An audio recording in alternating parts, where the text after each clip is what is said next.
Ito yung aking pinahinog na saging na saba. At ang pagkahinog nito ay natural. Hindi natin ginamitan ng kalburo o iba pang chemical para siya ay madaling mahinog. At alam nyo mga kabayan, ang saging na saba ay mayaman sa potassium.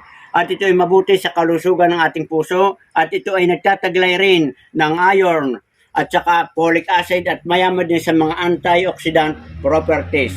Ang saging na saba ay mabuti sa kalusugan ng ating tiyan. At doon sa mga tao na nagtatae, mabuti ang pagkain ng hilaw na hinog na saging na saba na hindi natin niluto. At ito ay pampalakas ng ating katawan at nakatutulong din na makaiwas sa sakit na stroke at sakit na asma. At itong saging na saba mga kabayan ay napakarami pang mga vitamins at mineral na ating makukuha. Ngayon mga kabayan, atin naman titikman itong ating hinog na saging na saba. At ito ay nakakatulong din upang makontrol ang pagtaas ng ating blood sugar. Ito mga kabayan, napakasarap.